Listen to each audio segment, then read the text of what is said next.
Howdy, y'all. Hey. Our video tonight might be slightly interrupted by the occasional clap of thunder or loud rain. But given how the week has gone, we decided to, do this. Yeah, probably not the best decision, especially considering next week is my birthday week. So our resolution to withhold from alcohol on Monday, Wednesday, and Thursday may be difficult. For next week, yeah. We did not drink on Monday. We did not I had a wine seltzer with dinner. So I failed. But we didn't, But we didn't, come outside. You didn't I have anything I fell after asleep that. in bed. Yeah. So, but It's... aside from that, Tuesday is Teeny Tuesday. Wednesday was the first day with Isaac at home. We were just done. We were beat. Today, Isaac did go back to daycare, but he's being a total turd. So it was a difficult evening. Poor thing has something going on in his mouth. He's real uncomfortable. I get it, but... Doesn't make it easier. Nope. So after that, we were going to practice dancing and withhold tonight, but we were like, you know what? It's not feeling it. So Yeah. here we sit. And on top of the fact that I was just so bored working.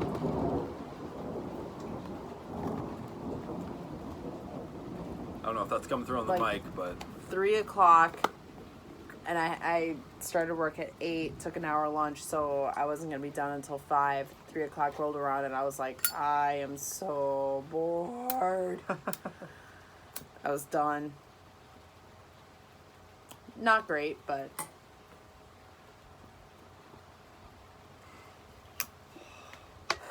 this helps. it does. So. Why? It does. So anyway. So we got B99, Season 2, Episode 6, Jake and Sophia. Open on the squad watching the clock, 9:01. Amy Santiago is officially late. The squad guesses why she's late. Holt plays. He says she's in line at the bank. She finally walks in. 76 seconds later. They're like, all right, Amy, why are you late? She's like, I'm just a little, and Holt is like, no, tell us. She's like, I got held up at the bank. Hot damn. And it's such a minor thing, but I really appreciate that because he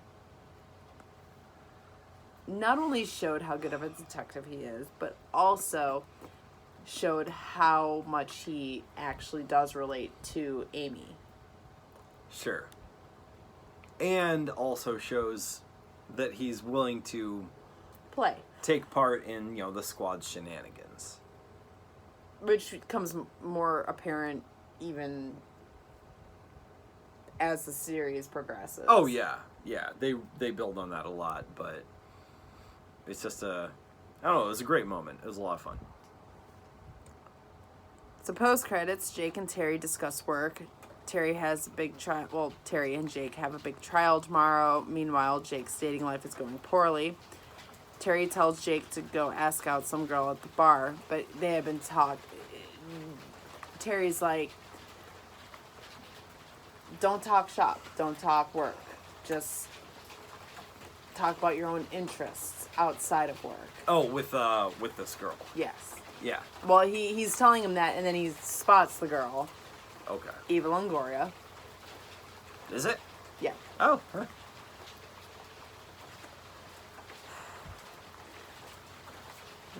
Thank you. Meanwhile, Rosa and Amy are concerned about the union. Scully runs their union, and they want Holt. No, they don't want Holt to run. He can't run. But well, Amy said she wanted Holt to run. Apparently he can, because she straight up said, I want you. But he can't, because he's management. So Rosa's like, Amy, you should run. You like writing stuff down and whatever. And Amy's like, no, I can't do that because I can't go up against the brass. That's going to ruin my aspirations for becoming captain someday. right.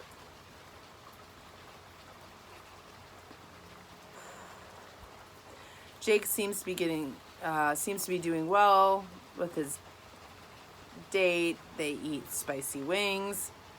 Yeah, they're connecting really well on their date. They're not talking shop. they're talking Die Hard, and they're I don't know, they're having fun with their spicy wing challenge. And Terry had this analogy where he was like, find your meatloaf. Like, my first date with my wife, we spent the whole night talking about meatloaf. Not the food, but the singer. singer. And Jake is like, That's the worst of the options. So, they find something to connect on, and it goes well. They seem to be having a lot of fun. So Boyle returns Gina's stuff. Gina does the same, and then they broke up. Yeah, they were never. Whatever. Yeah. But then they start to argue over a prepaid sex romp room. It was it sounded like kind of a honeymoon suite kind of a deal. pampering and whatnot. Yeah. So they both want it. Yeah, So they both want it for themselves. So they're like, well, who gets it? Hitchcock and Scully confront Amy. Apparently, Rosa put Amy into the running for union rep. Jake and Terry discuss the date at the trial. And it turns out Jake's date is the substitute defense attorney at the trial. Jake says there's a conflict of interest. She says there's not because she's not interested in him. No, sorry, bar none. They had any kind of sexual encounter, like in real life, she would have Been recused. she would have recused herself. Of course, it's fiction and a show, and she's like, I'm not going to recuse myself, but it's like, no, in real life, no, you can't do that. Fair. Like, you really can't do that. Yeah, I mean, like that's an ethical violation. Like the jury selection process is so intense. Like, have you ever worked in this line of business before? So I've worked in this line of business and I've been on jury selection. Hence the reason why I was not selected for the jury. right. So the idea that the defense attorney could be objective No. It's silly, but it's a sitcom. It is, so it's yeah, fine. But no, like, in real life, there is no way that the judge would have allowed her, even if she had said, oh, the defendant is okay with it. Like, no. The judge would have been like, no, you're out. End of story. So in the world of the sitcom, in the universe of the sitcom, the judge says, if the defendant's okay with it, then it's fine. Whatever. So many problems with that. Okay. Rosa and Amy try to get Holt involved in the election. He refuses. Amy and Rosa argue. Judge rules she doesn't have to recuse herself. At the precinct, Boyle announces he has something big that night. Gina does the same. They both are trying to get the room. So Gina had sent Boyle a fake email saying, like, basically one of his heroes wants to interview him or something like that. And then he did the same with Tina Knowles. Right. And it turns out they were both trying to fake each other out so that they could have the room. So the trial continues. She crushes their witness.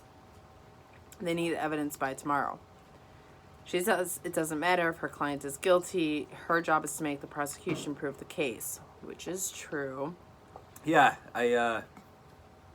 that gave me a bit of sympathy towards defense attorneys, because I've always wondered about them. Like, I feel like a lot of defense attorneys must know that their client is guilty. And it's weird to think about their job being dependent on their client getting off when they are forced to defend a lot of people that are straight up guilty. I don't know how it works. I'm reminded of the movie Devil's Advocate with Keanu Reeves and Andy Garcia, I think. Never saw it. So the whole thing hinges on this trial. So Keanu Reeves is an attorney. He's a defense attorney, and he knows right off the bat that his client, it was a sexual assault case. The guy was like, the defense was a teacher, and he sexually manipulated one of his students. Gross. So at the beginning of the movie, he gets his client off. Gross. No, not like that. You know what I mean. And the whole thing is, that's how he gets like pulled into this, because his boss is the devil and whatever. It gets weird, but then something gets reset, and Keanu Reeves' character gets set back to like the moment right before he's supposed to go in and defend this guy, and he stands up and he's like, I have to recuse myself. I can't defend him because I don't believe him. And it's this whole big thing, and like everyone's kind of congratulating him, and then there's Andy Garcia, the devil, and it's like pride. It all comes down to pride. So he thinks he's free and clear because, he did the right and moral thing, but he's gonna ride on that high, on that pride high. Interesting. Anyway, I don't know. I thought of that, and but that's actually in contrast to this show, because he's saying he can't defend the guy because he knows he's guilty, whereas in this show, I don't know if it's reality, but it's like, well, I mean, as a defense attorney, you have to defend your client, and you have to keep everything confidential. Sure.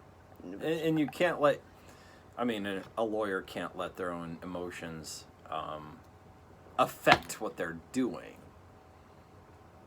I don't know. What she said gave me a lot of context to the concept of defense attorneys. Because a lot of, not a lot of the time, but there's like that 95% of the time that they're innocent. And that's what you gotta run with, is that 5%. The 5%, okay. And I can't imagine doing that. I can't imagine sitting there knowing the guy is guilty. Right. Even as a paralegal, like... And I even experienced that myself as a personal injury paralegal. Yeah. And that's why I had to get out of that business. Because, I had a client who I knew was just drug seeking.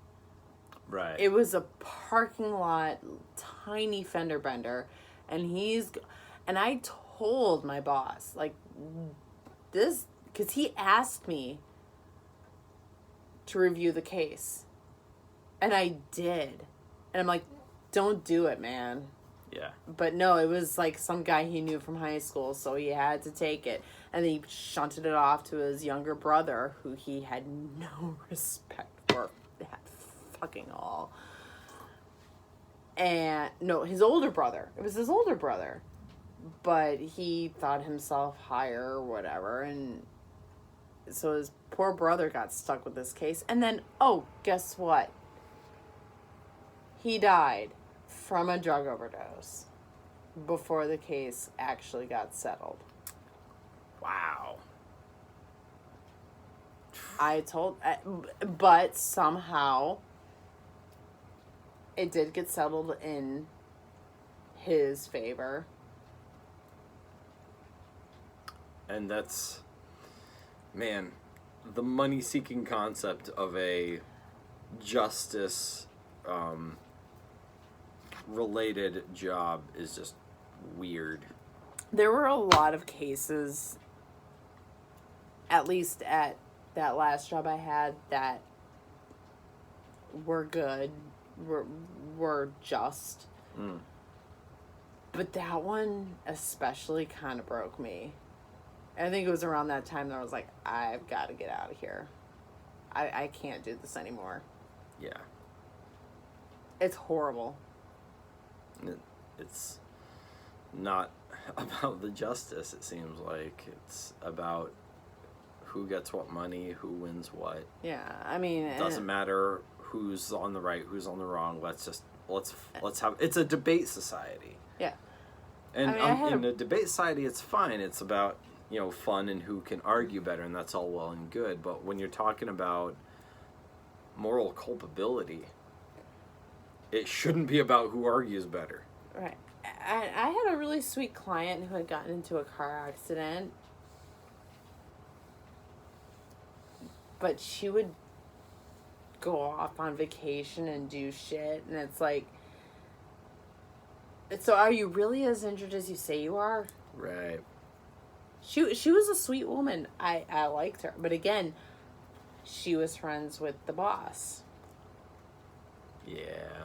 And there was just, it was so much of that it just wasn't enough to, but then the ones that really mattered involved deaths of children.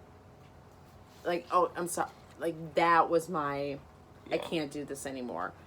It was the van full of kids, and yes, the dad ran a stop sign and hit into our clients, and our clients were bad off, but the guy lost kids. And it was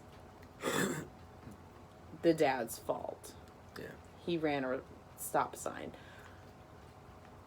But to add on to the tragedy that he just experienced, I couldn't do it anymore. Yeah. Like, that was really my breaking point. If I ever get the chance to talk to my boss again, I'm like, look, that was one of the last cases I had worked on. Can you really blame me? Got a mosquito. There you go. So, yeah. And like, I respect you for being able to do that, but I got to the point I couldn't do that anymore. I could not do that anymore. This guy, yes, he was at fault, but he also lost his kids. Right. I have kids. I don't want to crush somebody in that position. No. Yeah. And there was more, like, I hated dictation, whatever. Yeah. Anyway. Way off topic. Yep. Like we do. Thought about doing that. Didn't want to lose my eyebrows. Now I had to 10 things it.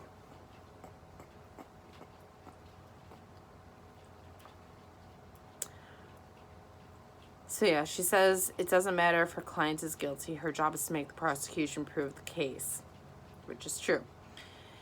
At the meeting, the squad advises Jake on the case. Holtz advises Amy on the election, tells her she's screwing up, don't take it, you'd make a great rep. Yeah, he finally breaks his rule. He had been refusing to get involved, and he's finally like, no, look, Amy, you need to actually try, because you would do well here. They never actually told us if she got it or not. I mean, it was heavily implied, but no, you're right. They didn't. At the trial, they find evidence in the client's dumbwaiter. Jake drops a mic on her. Meanwhile, Boyle tells Holt Gina should work all night. He says they should both work all night. At the trial, the client is found not guilty, which just burns me so bad. Jake and Sophia talk, but then Terry tells Jake not to ruin things with Sophia over this. Amy and Scully give speeches for the election. Jake goes to Sophia's office. He asks her out. Works out well. Gina and Boyle discuss the hotel room. Boyle gave it to his dad. Gina gave it to her mom. Boyle's dad is Stephen Root. Gina's mom is Sandra Bernhardt. And, yeah, that'll come Scene. up later. Oh, yeah. It definitely comes up later. Yeah. Fun. So, I keep doing that. Episode 7, Lockdown. Again, with the COVID thoughts. Lockdown. Yeah. Amy comes... This one, man, I couldn't stop thinking about COVID. It was Jake is Republicans and Amy is Democrats. So Amy comes in with flowers. Holt's uncle passed away. Jake is determined to beat her. He will give a thoughtful email. Captain hates gifts. It was from his personal email with his personal signature, sent from my stinky butt. After the credits, Terry and Holt are going on an event for Thanksgiving. Bless you. Bless you. Bless you, Briley. All right, Briley. That's enough.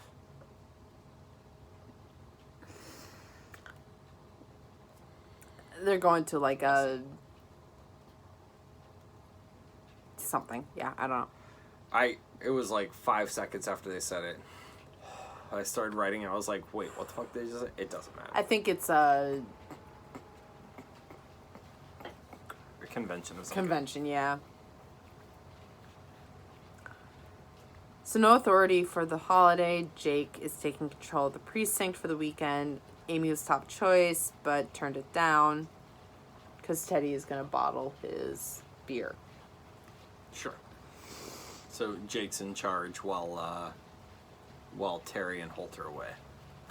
It's 1 12-hour shift. Jake allows the squad's requests for as long as he's in control. Amy challenges him on this. So yeah, Jake's like, all right, what do you guys want? Boyle. Because they all have like an hour left. Right, yeah. It's that point. It doesn't really matter. But Boyle's like, can I start using the word succulent again? Yes, granted. And Rosa, can I hide in a secret cave so I don't hear Boyle ever say succulent? Yes, granted. Like, he's just making the squad happy. Holt and Terry talk in the car. Terry's glad to be out of the house because his brother-in-law Zemo is in town for the weekend. Zeke, that was an autocorrect. Zemo is Falcon Winter Soldier. My phone learned and is now pissing me off with it. At the precinct, Boyle drops a brick covered in powder. They have to lock down while they investigate it. So Jake's back in charge. So that was during a lot of the anthrax stuff, which I haven't heard about in a decade. But yeah. He's trying to keep everyone calm. Calls Holt. Holt wants to go to Terry's house to monitor the situation. Holt clearly wants to help Terry with Zeke. At the precinct, Hazmat finds the powder is not baking powder, which they had originally thought. Because the other precincts had gotten packages with baking powder in them. They thought it was just a prankster. So they're like, okay, this probably is baking powder, but it's tested and it's not baking powder, so... But they don't know what it is, so they gotta lock down until they So it find out might what be it is. toxic. Right. They're stuck for at least 5 hours with 4 groups. The Dirty Dozen, the Normies, the Doinkmeisters, and the Vegetable Medley. Jake keeps trying to keep the peace. Amy wants to be cautious and warn people of the danger. Holt rules with Jake. At Terry's house, Zeke is being intimidating. Holt is being hilarious. Oh yeah, he's bouncing around on the exercise ball and because that's what Terry has instead of a proper desk chair. It works the core. So Jake gives the lowdown to the crowd at the precinct, offers movie night, Something's Gotta Give, or Amy security footage. Alternative, talent show, Boyle dances. The crowd is appeased but hungry. Amy is trying to advise Jake. Seriously, it's like Republican versus Democrat over COVID up in here. Yeah. Zeke and Terry bond over mocking Holt. Gina is being melodramatic, reads her will. Jake gets coats from Evans to keep people warm. The crowd is getting restless and scared. Jake keeps trying to keep it loose. One guy tries to walk out and Jake talks to him privately. That guy acts cool about it, then walks out and starts a panic. Yeah. So this one guy tries to walk out and he's like, you know what? I'm just walking out the door. I'm done. And Jake's like, can I talk to you in the office? He's like, look, they tested the powder. It's not baking soda. We're trying to figure out what it is. It could be toxic. That's why we're still in lockdown. And he's like, thank you for being honest. I appreciate it. And then he does a dick move. And he does a dick move. He gets up on a table and he's like, it's anthrax. We're all infected. Starts a total panic. I see both sides, even though the show clearly favored Amy's approach. COVID, man.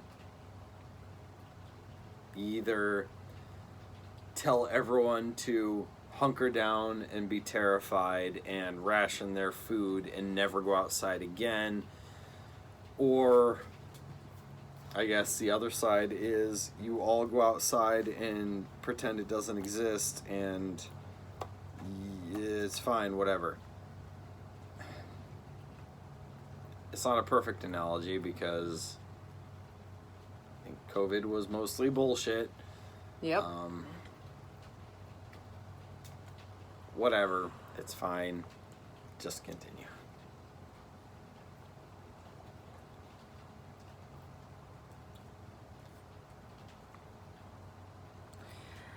Terry keeps playing up the Holt is an ass thing. At the precinct, a riot is breaking out. Amy is trying to convince Jake to quash the riot. Arrest the people who aren't behaving and all that. Jake updates Holt. Holt is disappointed in Jake. Jake tells Amy to take over command. She tells him not to give up. You're the captain. Tell me what to do. Jake does a pretty food job. He does. He does a very food job. Good job. At Terry's house, Terry asks Holt to be an asshole to him in front of his family. Holt agrees, which was awesome. Yeah, basically. Crummy. Crummy. Yeah, Terry is connecting with his brother-in-law Zeke over commiserating about Bad a-hole bosses. So even though Holt is, being super cool to Terry, obviously, Terry wants to connect with his brother-in-law, so Holt plays along. That was awesome.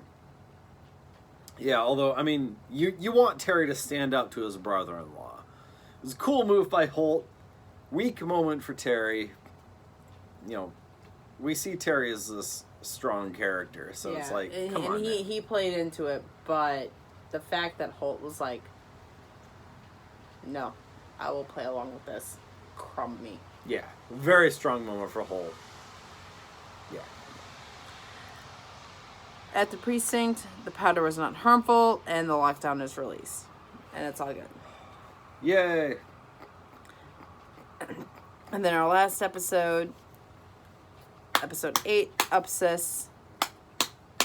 Hitchcock tells Jake he missed Scully's birthday. No one was there. They all had bad excuses. They want him to get up to Scully with cash. He's appeased because it was a total fake. Yeah, Hitchcock and Scully plotted this whole fake birthday thing just to get It was a big one. It was a big one. And Jake is like, I have no money. And Holt is like, I'll spot you. I'll spot you. Yeah. He knows what Jake's about. So yeah, but it was all fake because Hitchcock and Scully devised a plan to, get free money because they know how the squad feels about them. They're low-key clever guys. Yeah. So post-credits, Rosa is working the task force meeting. The Giggle Pig dealers all have a key related to the post office, and Jake is on the case. Holt asks Amy to come in over the weekend, and she snaps at him because she's trying to quit smoking. Can relate. Not to that extent, though.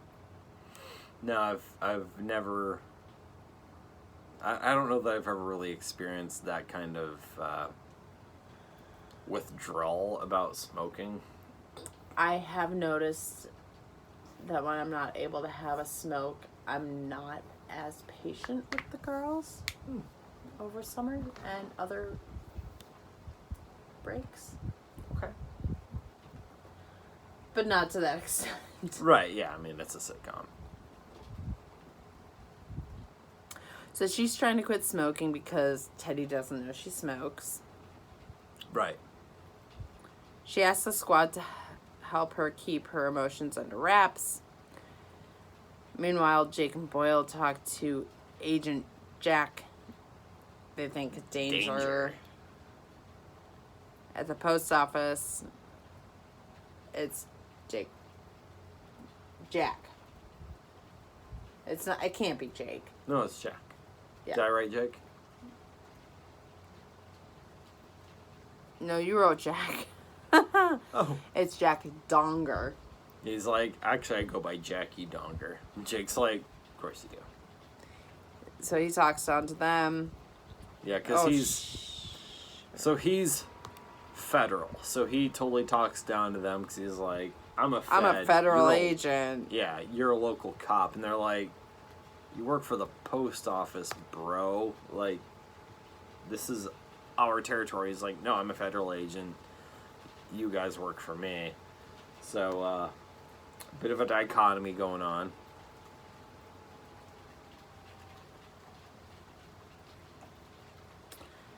As we find our place.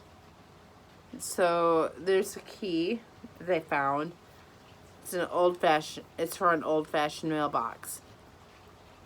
Meanwhile, Terry advises Amy on beating addiction. The task force thinks the old mailboxes are used as drop points for Giggle Pig. So yeah, this is all about the whole Giggle Pig task force thing that Rose is heading up. Donger is just the worst. USPS Danger's super weird. They find the Giggle Pig in the mailbox and almost catch a dealer in the process, but Donger holds up Jake. Yeah, so they go to investigate one of these old-fashioned mailboxes that takes that particular kind of key that they found, and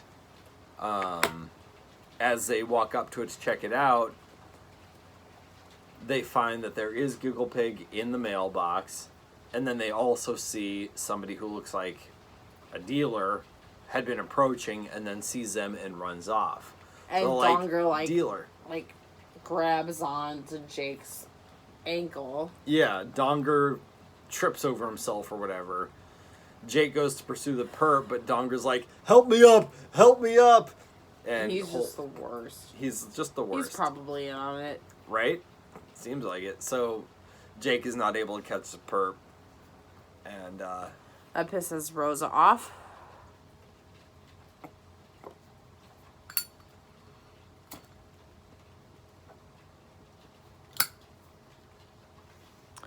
Amy wants to smoke. Terry's face ice tactic didn't work. Holt recommends exercise. Replace a bad habit with a good one. Can say doesn't work. Back at the precinct, Jake complains to Rosa about Donger. Rosa asks Jake to keep dealing with him. Amy and Holt work out together. Amy sneaks a smoke. Oh, yeah. Dogger refuses to acknowledge that the USPS could be to blame. Jake tries to convince him. He won't give a list of names of who has access to the keys. Yeah, basically he disrespects the NYPD. He's like, no, you don't. Which is why he's the worst. Right. You don't need access to this. This is the USPS. We're secure. Also why I think he might have been on the inside. It's actually an interesting had the theory. list. Yeah. So he withholds it from them. And he conveniently gets knocked out during the bust later on. Yeah. So anyway.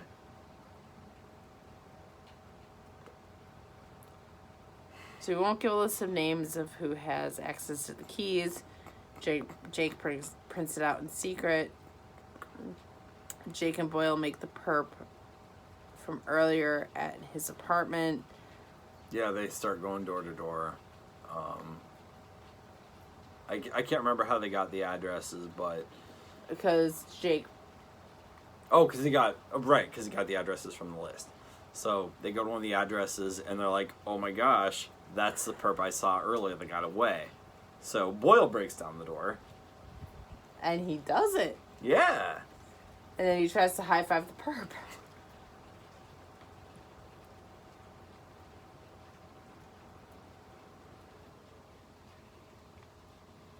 You mean take over? No. Holt leads Amy to his office. Gina is leading a meditation. Amy ditches mid-meditation because of the smoking thing. At the precinct, Jake and Boyle bring the perp back, and Rosa is pissed at Jake. USPS gets all the credit for the arrest, and the task force gets nothing. Jake apologizes to Donger and indulges his story. Jake is good at it. Donger accepts the apology. Jake and Donger work together to decide the perp's notes. Decode the perp's notes. At the precinct, Holt tells Amy to stop being such a perfectionist in order to beat her addiction. At a bust, Jake and Rosa make up. The task force breaks into the decoded location. Donger knocks himself and is useless, but takes credit regardless. Yeah. I think it was in on it. Can't remember if we get more into that. It's kind of a big name actor. Sure. Yeah, because I mean, he started off on The Office as, I think, Toby, maybe? Gosh. I don't know, because I never watched The Office. But he was the guy in Hangover who lost teeth and got the Mike Tyson type tattoo on his face. Oh, yeah. Ed Helms.